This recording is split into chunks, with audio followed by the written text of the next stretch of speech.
She built walls so high that no one could reach her heart, until he decided not to climb them, but to wait patiently outside until she was ready to open the door herself. The autumn leaves were falling like golden coins across the campus walkway when Alex first noticed her. She sat in the very last row of Professor Wilson's advanced literature class, right in the corner where the afternoon sun barely reached. Her long dark hair hung like a curtain, creating her own private world even in a room full of 30 other students. Maya always wore the same type of clothes, big sweaters that seemed 2 sizes too large, dark jeans and worn sneakers that had seen better days. While other students chatted and laughed before class started, she kept her head down, focused on her notebook. Alex couldn't help but notice that she wasn't taking notes like everyone else. Instead, she was drawing these amazing patterns, like mazes that twisted and turned across the page, geometric shapes that seemed to tell their own stories. Every day, Alex watched this same routine. Maya would slip into class just as Professor Wilson was about to start, take her seat in that same corner, and become invisible again. When class ended, she was always the first one out the door, disappearing so quickly that Alex wondered if she had special powers. Alex wasn't the type to ignore someone who seemed lonely. Back in high school, he was the guy who made sure new students had someone to sit with at lunch. His mom always said he had a gift for making people feel welcome. So naturally, he decided Maya just needed a friend. His first attempt was simple enough. After a particularly interesting discussion about modern poetry, Alex turned around and said, "That point you made about symbolism was really smart. Want to grab coffee and talk about it more?" Maya looked up from packing her bag, and for just a second, Alex saw something flicker across her face. Maybe surprise, maybe panic. "I'm busy," she said quietly, not making eye contact. She zipped up her backpack and was gone before Alex could say another word.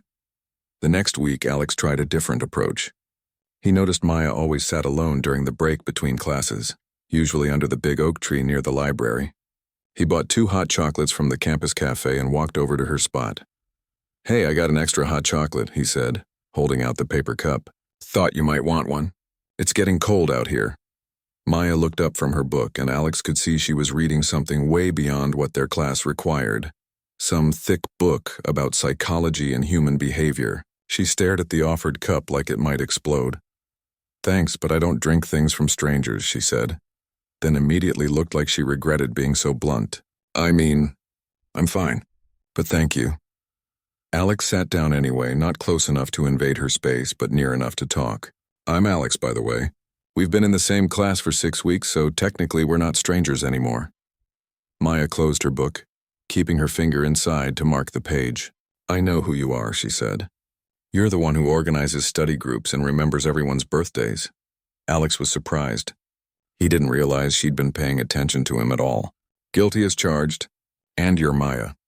You always have the most interesting insights in class, but you only share them when Professor Wilson calls on you directly."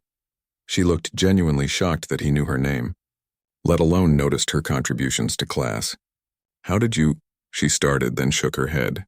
"I should go. I have another class." Alex watched her gather her things quickly. "Same time tomorrow?" he asked hopefully. Maya paused, looking back at him with an expression he couldn't quite read. "Maybe," she said, which felt like progress. The next day, Alex brought 2 hot chocolates again. This time, Maya was already looking in his direction when he approached the tree. She didn't take the drink, but she didn't immediately pack up and leave either. "You're persistent," she observed, not making it sound like either a compliment or a criticism. "My sister says I'm annoying that way," Alex replied, settling down with both cups. "But I prefer to think of it as optimistic." "You have a sister?" It was the first personal question she'd ever asked him. Alex felt like he'd won a small victory. 2, actually. Both older, both convinced they know what's best for me. "What about you? Any siblings?" Maya was quiet for so long that Alex thought she wasn't going to answer. Finally, she said, "I had a brother. He died when I was 15. The words hung in the air between them. Alex felt his chest tighten with unexpected emotion. No wonder she kept everyone at arm's length. "I'm sorry," he said quietly. "That must have been incredibly difficult." Maya nodded, still not looking at him. "It was. Everyone kept telling me how I should feel when I should be over it, how I should honor his memory. After a while, it was easier to just not talk about it.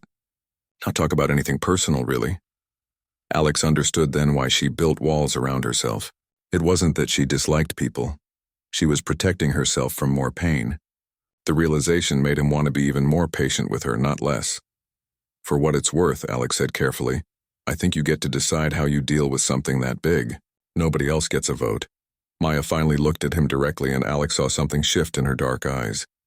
It was like a door opening, just a crack, letting in a sliver of light. The breakthrough came 3 weeks later during a class discussion about isolation in modern literature. Professor Wilson had assigned them to read a short story about a woman who lived alone and convinced herself she preferred it that way. The class was debating whether the character was truly happy or just afraid of getting hurt again. Most students thought the character was fooling herself. They talked about how humans need connection, how isolation always leads to misery. Alex noticed Maya getting more and more tense as the discussion continued. Finally, she raised her hand. Professor Wilson looked surprised.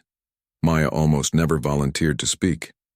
Maybe, Maya said, her voice stronger than Alex had ever heard it. She's not lying to herself. Maybe she really has found peace in solitude. Maybe the world hurt her so badly that being alone actually feels safer and better than risking more pain. Maybe choosing isolation isn't weakness, maybe it's survival. The classroom went completely quiet. Even Professor Wilson seemed taken aback by the raw emotion in Maya's voice. Alex could see her hands shaking slightly as she spoke. That's a fascinating perspective, Maya, Professor Wilson said gently. Can you elaborate on what you mean by survival? Maya's voice got quieter, but she continued. Sometimes people build walls not because they hate the world, but because they love themselves enough to protect what's left of their heart. Sometimes isolation is the only way to stay whole. Alex felt like he was seeing Maya for the first time, not the quiet girl in the corner, but someone who had thought deeply about pain and healing, someone who had chosen her solitude deliberately rather than stumbling into it. After class, Maya didn't rush out like usual. She packed her things slowly, and Alex could tell she was processing what had just happened. He approached her carefully. That was brave, he said simply. Maya looked up, and he could see tears she was trying not to let fall. It was stupid. Now everyone knows I'm the weird girl with issues. No, Alex said firmly. Now everyone knows you're thoughtful and honest and willing to share something real.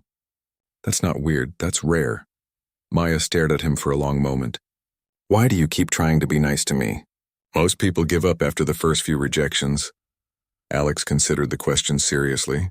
Because I can see there's more to you than the walls you've built. And because everyone deserves to have at least one person who's willing to wait for them to feel safe. For the first time since he'd known her, Maya smiled. It was small and hesitant, but it was real. I don't know how to do this, she admitted quietly. The friendship thing, I mean.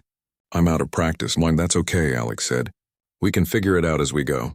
No pressure, no timeline, just whenever you're ready. As they walked out of the classroom together, Alex noticed Maya didn't put her hood up or hide behind her hair like usual. It was a tiny change, but it felt significant. Like the first crack in a dam that had been holding back a flood. The next day, when Alex brought his usual 2 hot chocolates to the tree, Maya was waiting for him. And this time, when he offered her the cup, she took it. Winter arrived on campus like an unexpected guest, bringing with it shorter days and the kind of cold that made everyone walk faster between buildings.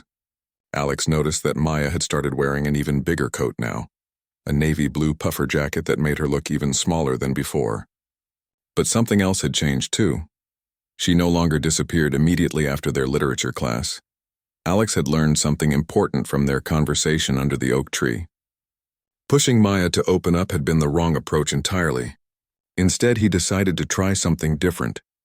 He would simply be present, consistent, and patient without expecting anything in return. The first sign of this new strategy came when Alex started saving Maya a seat in class. Not obviously. He wouldn't wave her over or make a big show of it. He would just sit in the same spot every day, leaving the chair beside him empty until she arrived. For the first week, Maya continued sitting in her corner. But Alex noticed she would glance at the empty seat before choosing her usual spot. On the second Monday of December, something shifted. Maya walked into class and, after a moment of hesitation, sat down next to Alex. She didn't say anything, just pulled out her notebook and started drawing her usual intricate patterns. Alex felt his heart skip a beat, but he forced himself to act like nothing unusual had happened. He simply smiled and said, "Morning, Maya." "Morning," she replied quietly, not looking up from her doodles. It became their routine. Maya would sit beside Alex, they would exchange quiet greetings and then focus on class. Alex learned not to try to make conversation during these times. Maya seemed to need the space to adjust to this new arrangement. The real breakthrough came when Maya missed 3 classes in a row. Alex found himself genuinely worried about her. On the 4th day, when she still didn't show up, he made a decision that surprised even him.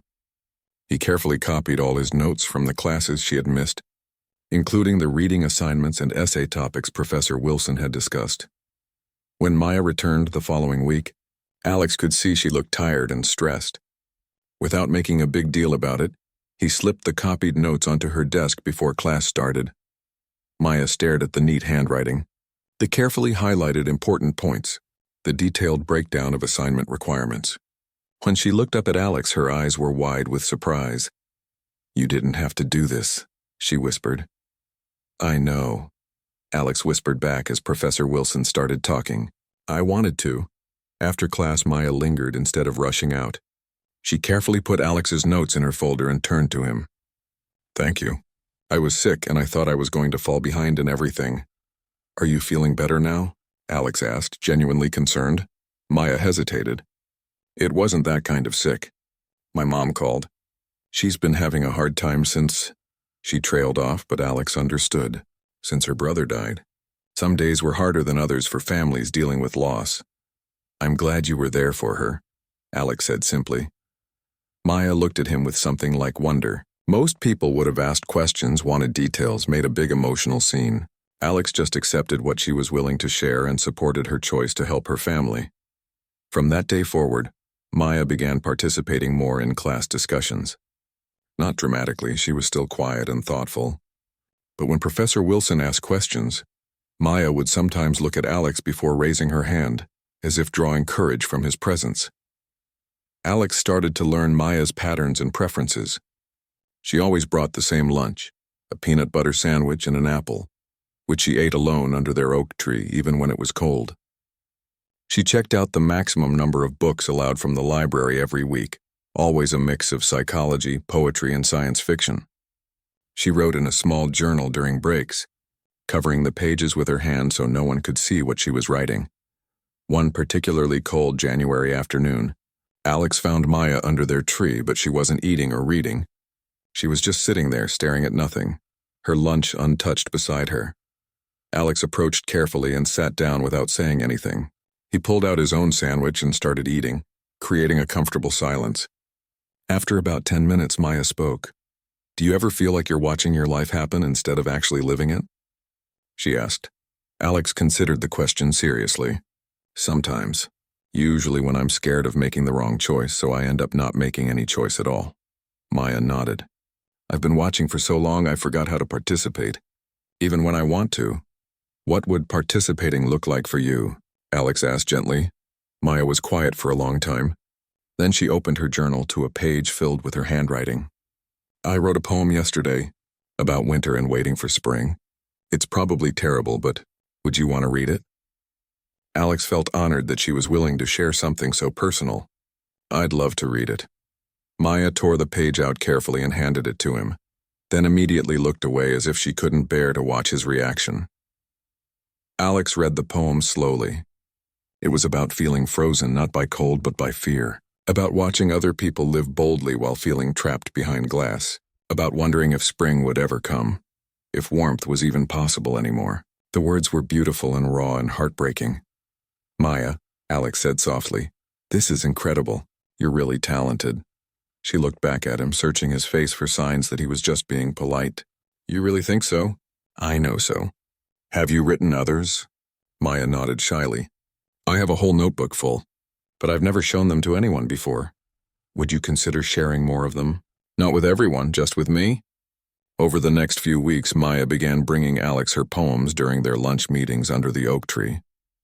Each one revealed another layer of who she was, someone who felt deeply, who noticed details others missed, who had turned her pain into something beautiful. Alex looked forward to these poetry sessions more than anything else in his week. Maya would read in her soft voice, sometimes stopping to explain what inspired a particular line or image. Alex learned to listen without immediately offering opinions, understanding that Maya needed space to share at her own pace. One day in February, Maya surprised him with a different kind of revelation. "I used to have friends," she said suddenly, right in the middle of reading a poem about loneliness. "Before my brother died, I had this whole group of people I hung out with." Alex waited, sensing there was more. After the funeral, everyone was really supportive at first. But then weeks passed and I wasn't getting better fast enough for them. They wanted the old Maya back, the one who was funny and spontaneous and up for anything. When I couldn't be that person anymore, they started making plans without me. Eventually, they stopped trying altogether. "That must have hurt terribly," Alex said. Maya nodded. "The worst part was feeling like I had to choose between grieving my brother and keeping my friends. Like I couldn't be sad and still be worth being around." Alex felt angry at these friends who had abandoned Maya when she needed them most, but he kept his voice calm. "You shouldn't have had to choose. Real friends stick around during the hard times. Is that what you're doing?" Maya asked, looking at him directly. "Sticking around during my hard times?" Alex met her gaze. "I'm sticking around because I like who you are. All of who you are, including the parts that are still healing." Maya's eyes filled with tears, but she was smiling. "I don't know how to trust that yet, but I want to learn." "We have time," Alex assured her. "There's no rush." As winter slowly gave way to spring, Alex noticed small changes in Maya. She started making eye contact more often. She would sometimes laugh at his jokes instead of just smiling politely. Once, when he mentioned loving a particular author, she surprised him by bringing him a book of poetry by that same writer the next day. "I saw it at the bookstore and thought you might like it," she said, handing over the carefully wrapped package. Alex was touched that she had thought of him outside of their usual meetings. "Thank you. This means a lot to me." Maya blushed slightly. "You've given me so much, your notes, your time, your patience. I wanted to give you something back." Alex realized that Maya was learning to trust again, one small gesture at a time. She was beginning to believe that friendship could exist without demands or expectations, that someone could care about her without needing her to be anything other than herself. The transformation wasn't dramatic or sudden. It was happening gradually, like ice melting in spring, so slowly you couldn't see it happening, but undeniably real. Maya was still quiet, still cautious, still protective of her heart, but she was no longer disappearing. She was staying, participating, trusting that maybe, just maybe, it was safe to let someone walk alongside her path.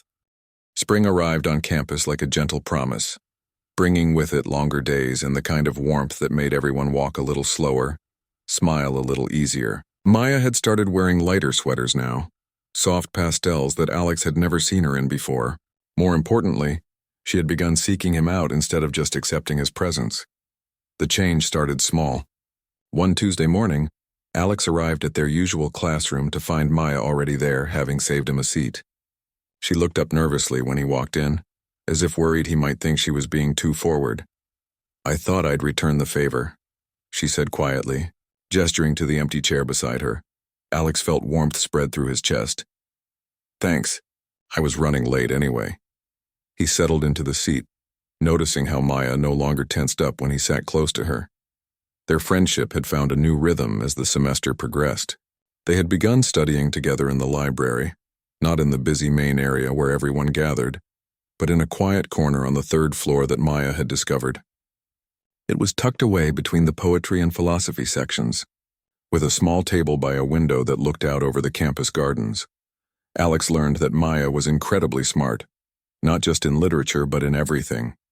She had a way of connecting ideas that amazed him, seeing patterns and meanings that others missed entirely.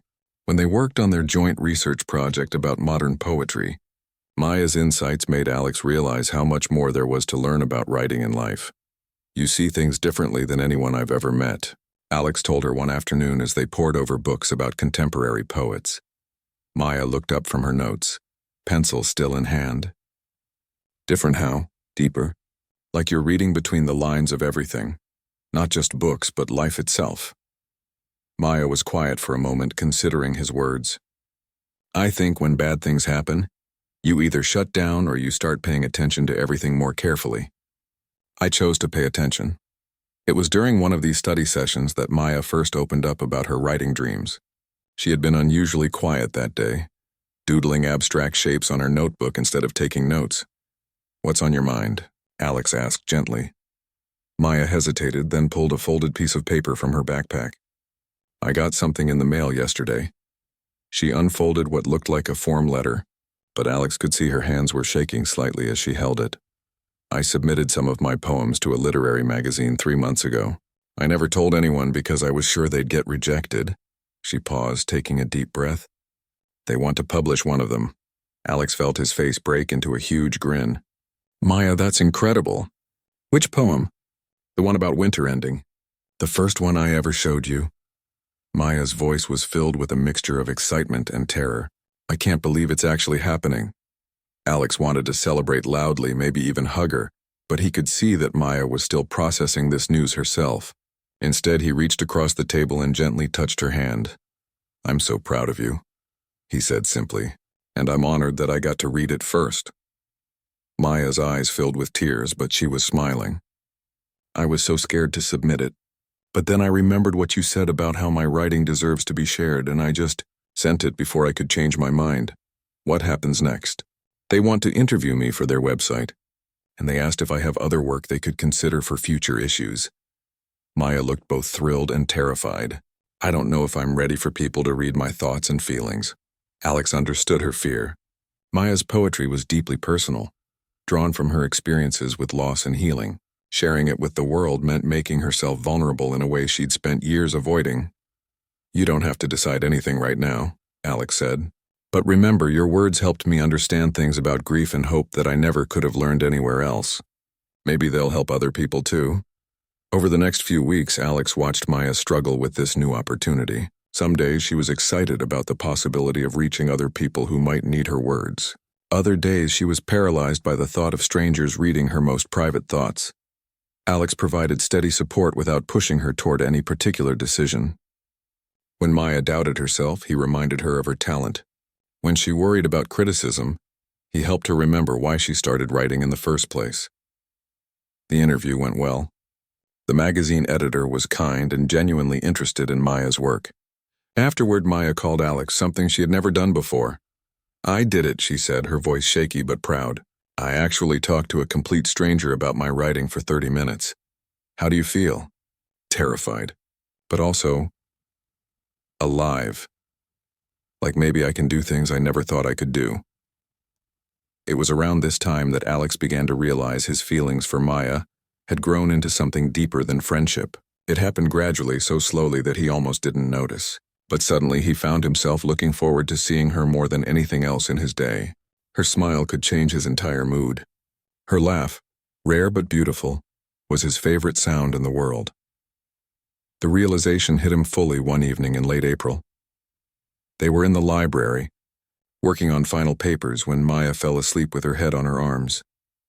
Alex sat there watching her peaceful face, noting the way her eyelashes curved, how young and vulnerable she looked when her guard was completely down. He wanted to protect her from anything that might hurt her again. He wanted to be the person she turned to when she was happy or sad or scared. He wanted to know all her thoughts, hear all her stories, be part of whatever future she was building for herself. But Alex also knew that Maya was still healing, still learning to trust. The last thing he wanted was to complicate their friendship by adding romantic pressure to it. She had been abandoned by people who claimed to care about her before. Alex was determined never to be another person who let her down, so he kept his growing feelings to himself, focusing instead on being the friend Maya needed. When she got nervous before her first poetry reading at a local coffee shop, Alex was there in the audience, giving her encouraging smiles. When she received her first rejection letter from another magazine, Alex reminded her that even famous writers got rejected sometimes. Maya was changing too, though she probably didn't realize it. She laughed more easily now. She made eye contact when they talked. She had started expressing opinions in class discussions without needing Alex's encouraging look first. Most surprisingly, she had begun reaching out to a few other classmates, slowly expanding her circle of trust. One warm May afternoon, as they sat under their oak tree sharing lunch, Maya made an observation that surprised them both. "I think I'm getting better at this," she said suddenly. "At what?" "Being around people. Trusting them. Last week, when Jessica invited me to study with her group, my first instinct wasn't to say no." Maya paused, thinking. "I actually considered it before deciding I wasn't ready yet. But the fact that I considered it at all feels like progress." Alex smiled. "It is progress. A year ago, you wouldn't have even heard the invitation. A year ago, I wouldn't have believed that someone like you existed." Maya said, looking at him directly. "Someone who would stick around without expecting anything in return." Alex felt his heart skip. "What do you mean?" Maya was quiet for a moment, seeming to gather her courage. "You never asked me to be different than I am. You never pushed me to heal faster or open up more than I was ready for. You just stayed, even when I was difficult and closed off and probably not much fun to be around."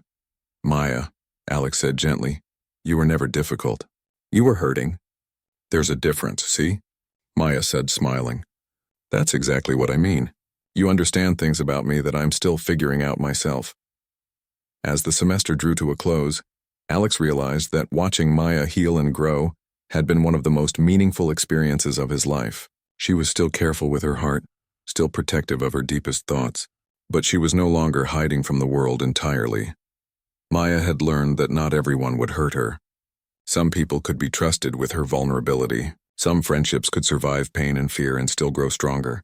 And Alex had learned that the best kind of love was patient love, the kind that didn't demand immediate returns but was willing to wait for trust to develop naturally, like flowers blooming in their own perfect season. Senior year arrived like a countdown clock, bringing with it the weight of decisions that would shape the rest of their lives. Maya had blossomed into someone Alex barely recognized from that first day in literature class. She wore brighter colors, now spoke up confidently in discussions, and had even joined the campus poetry club. Her literary magazine publication had led to 2 more acceptances, and professors were starting to notice her work. Alex felt proud watching Maya's transformation, but he also felt something else growing inside him, a restless feeling he couldn't quite name. They had been best friends for almost 2 years now, and somewhere along the way his feelings had deepened into something that kept him awake at night. The first sign that things were changing came in September, when Maya started spending time with other people from the poetry club. Alex was genuinely happy for her. She needed more friends, more connections. But when she told him she couldn't study with him on Thursday because she was going to a poetry reading with her new friend Rachel, Alex felt an unexpected pang of jealousy. "That sounds great," he said, forcing a smile. "I'm glad you're getting more involved." Maya tilted her head, studying his face. "Are you okay? You seem, I don't know, different lately." Alex wasn't ready to examine what different meant, so he deflected. "Just stressed about applications and graduation stuff, you know how it is." But Maya was more perceptive now than she used to be.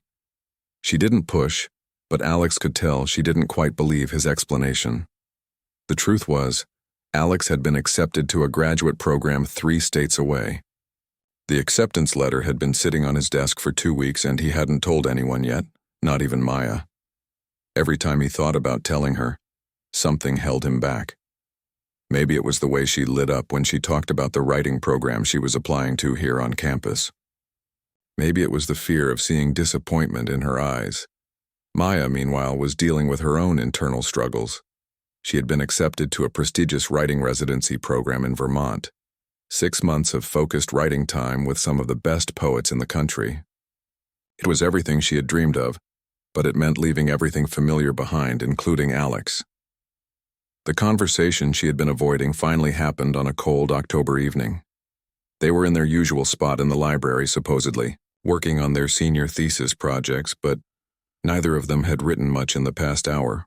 "Alex," Maya said suddenly, closing her laptop, "I got into the Vermont residency program." Alex looked up from his own computer, and Maya watched a complex series of emotions cross his face. Surprise, pride, and something that looked almost like loss. "Maya, that's incredible," he said, and she could tell he genuinely meant it. "When do you start?" "January." Right after graduation. Maya paused, then added quietly, "It means I'll be gone for 6 months." 6 months, Alex repeated, as if testing how the words felt. That's a long time. They sat in silence for a moment, both processing what this meant for their friendship. Maya had been dreading this conversation because she realized that the thought of being away from Alex for 6 months felt almost impossible to bear. "There's something I need to tell you too," Alex said finally. "I got accepted to graduate school at the University of Chicago." Maya felt her stomach drop. Chicago was 8 hours away by car. "When were you going to tell me?" "I don't know," Alex admitted. "I've been carrying the acceptance letter around for weeks trying to figure out how to bring it up." Maya stared at him, hurt and confused. "Why was it so hard to tell me? I thought we told each other everything." Alex ran his hands through his hair, a gesture Maya recognized as his way of dealing with stress. "Because I knew once I said it out loud it would make everything real. We'd have to figure out what happens to us." "What do you mean, what happens to us?" Alex looked at her then, really looked at her, and Maya saw something in his eyes that made her heart race. "Maya, you're the most important person in my life. You're the first person I want to tell when something good happens, and the only person I want around when things go wrong. The idea of not seeing you every day, of not being able to just walk over to the library and find you there. I can't imagine it." Maya felt tears building in her eyes. "Alex, I know," he said quickly. "I know you don't feel the same way. And that's okay. I never wanted to complicate things between us. But I can't pretend anymore that losing you would just be about losing a friend." Maya stared at him, her mind racing.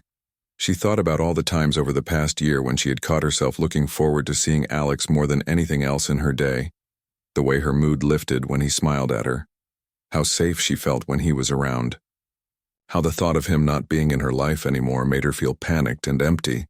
"You think I don't feel the same way?" she asked quietly. Alex looked surprised. "Do you?" Maya was quiet for a long moment, trying to find the right words. "I spent so long protecting my heart that I didn't recognize when someone had already found their way inside it. But Alex, you've been more than a friend to me for a while now. I just didn't know how to say it." They looked at each other across the small library table, both shocked by the honesty hanging between them. "So what do we do now?" Alex asked. "I don't know," Maya admitted. "I've never been in love before, not real love, and the timing is terrible." "The worst," Alex agreed, but he was smiling slightly. Over the next few weeks, Maya and Alex tried to navigate this new reality. They had acknowledged their feelings, but they both knew that acting on them now would only make their upcoming separation harder. Yet they found themselves drawn to each other in new ways, lingering longer when they hugged goodbye, sitting closer when they studied, having conversations that felt charged with unspoken emotion. Maya started to understand why she had been so resistant to making other close friendships. It wasn't just fear of getting hurt. It was that no one else made her feel the way Alex did, safe and challenged at the same time, understood and encouraged. Like she could be completely herself without judgment. Alex, meanwhile, was learning that loving someone meant wanting what was best for them, even when it was difficult for you. Maya needed to go to Vermont. It was an opportunity that might not come again. And he needed to pursue his graduate studies even though leaving her behind felt like leaving part of himself. The hardest part was that they both realized they had wasted time. If they had been honest about their feelings earlier, they might have had months to explore this new dimension of their relationship. Instead, they had weeks. One evening in November, as they sat in the campus coffee shop they had started frequenting, Maya made a confession that surprised them both. "I used to think that falling in love would make me feel weak again, like I did after my brother died, when everything hurt too much." She stirred her tea absently. "But this doesn't feel like weakness. It feels like becoming more myself, not less." Alex reached across the table and took her hand. "That's because this isn't about losing yourself in someone else. It's about finding someone who sees who you really are and loves all of it." Maya squeezed his hand. Is that what this is? Love? Alex met her eyes. I think so. Is that okay? Maya smiled, and Alex saw in that smile the same girl who had been afraid to accept a cup of hot chocolate 2 years ago, and also someone entirely new, confident, open, ready to take emotional risks. It's terrifying, she said, but yes, it's okay. More than okay. They spent the rest of senior year in a strange kind of limbo, not quite just friends anymore, but not quite a couple either. They were two people who had found each other at exactly the wrong time, trying to figure out how to hold on to something precious while knowing they would soon have to let go. 6 months felt like 6 years. Alex had thought graduate school would distract him from missing Maya, but instead every small victory reminded him that she wasn't there to share it with. His professors praised his research, his classmates invited him out for drinks, and his apartment overlooked a beautiful park, but none of it felt complete without Maya to tell about it. He started writing her letters he never sent. Long, rambling pages about his classes, his loneliness, the way Chicago winters made him think of their afternoons under the oak tree. He wrote about how he kept buying 2 cups of coffee out of habit, how he saved interesting articles he knew she would love, how he caught himself looking for her in crowds even though she was hundreds of miles away. Maya, meanwhile, was discovering things about herself she never knew existed. The Vermont writing residency was everything she had hoped for and more. Surrounded by other writers who understood the creative process, she found herself opening up in ways she hadn't thought possible. Her poetry was becoming bolder, more confident. She was writing about love now, about the courage it took to let someone matter to you. But late at night, when the other residents were asleep and the old farmhouse was quiet, Maya would sit by her window and write in her journal. The entries were always addressed to Alex, though she never planned to send them. She wrote about the writers she was meeting, the breakthrough poems she was crafting, the way the mountains looked at sunrise, but mostly she wrote about how much she missed him. The turning point came in March when Maya received an unexpected package. Inside was a magazine, not one of the literary journals she usually read, but a university publication from Alex's school. A sticky note on the cover was written in Alex's familiar handwriting, page 47. Maya flipped to the page and found an article about graduate student research. There was Alex's name in bold letters, followed by a description of his thesis project about modern poetry and emotional healing. The article mentioned how his research was inspired by a friend whose writing helped him understand the connection between art and recovery. Maya read the article 3 times, her heart racing. Alex was writing about her work, using her poetry as part of his academic research. But more than that, she could read between the lines.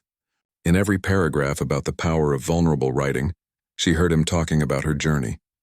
In every mention of how art could help people heal from loss, she saw their friendship, their connection, their love. That night, Maya did something she hadn't done since leaving Vermont. She called Alex. Maya? Alex's voice came through the phone, surprised and hopeful. I got your magazine, Maya said, sitting on her narrow dorm bed with her knees pulled up to her chest. Oh, that. Alex sounded embarrassed. I probably should have asked permission before using your work as inspiration. Alex, Maya said softly, it was beautiful. The way you wrote about poetry and healing, you understand my work better than I understand it myself. They talked for 2 hours that night, sharing everything they had been storing up during their months apart. Alex told her about his struggles with graduate school, how different it was from their undergraduate experience. Maya shared stories about the other writers, the breakthrough poems she had written, the confidence she was building. But underneath all the catching up was the question neither of them wanted to ask. What happened next? I miss you, Alex said finally when they had run out of safe topics to discuss. I miss you too, Maya admitted. More than I thought was possible. Maya, I need to tell you something. I've been thinking about us every day since you left. Not just missing you, but really thinking about what we could be if we were in the same place. Maya felt her heart speed up. What do you mean? I mean, I love you. Not just as a friend, but as someone I want to build a life with, someone I want to wake up next to and share everything with.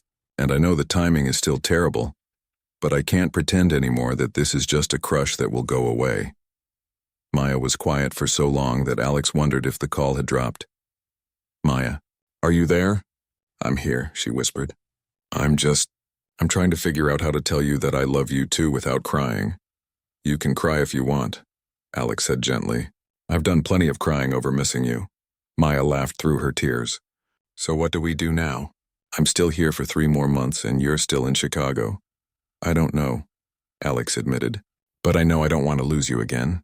Whatever we have to figure out, we'll figure it out together. Over the next few weeks, Maya and Alex talked every day. They video called while she wrote in the mornings and he studied in the evenings. They shared photos of their daily lives, sent each other articles and poems, and slowly began planning a future that included both of them. The solution came from an unexpected source. Maya's residency advisor, a successful poet named Dr. Williams, had been watching Maya's progress with interest. One afternoon, she invited Maya for tea in her office. You've grown tremendously during your time here, Dr. Williams said, settling into her chair with a warm smile. Your latest poems show a maturity and confidence that's rare in young writers. Thank you, Maya said, wondering where this conversation was headed. I've been in touch with several graduate programs that have excellent MFA tracks. There's one in particular, at Northwestern University, that I think would be perfect for you. They have a strong focus on contemporary poetry, excellent funding, and they're specifically looking for writers with your kind of authentic voice. Maya's heart jumped. Northwestern was in Chicago, the same city where Alex was studying. The application deadline has passed, Dr. Williams continued, but the program director is a friend of mine. If you're interested, I could make a call. Maya felt like the universe had suddenly rearranged itself in her favor. I'm very interested. 2 weeks later, Maya received a call from Northwestern. They wanted to interview her for their MFA program. The interview went better than she could have hoped. Her portfolio was strong, her references were glowing, and Dr. Williams' recommendation carried significant weight. When Maya called Alex to tell him the news, he was quiet for a long moment. Are you sure? He asked finally. I don't want you to change your whole life plan for me. Maya smiled, even though he couldn't see her. I'm not changing my plan for you, Alex. I'm changing it for us. But also for me. This program is exactly what I need for my writing. So you're saying? I'm saying that if they accept me, I'll be in Chicago by fall. We'll be in the same city. Alex whooped so loudly that Maya had to hold the phone away from her ear. The acceptance letter came in May, just as Maya was finishing her residency. Along with it came a full scholarship and a teaching assistantship.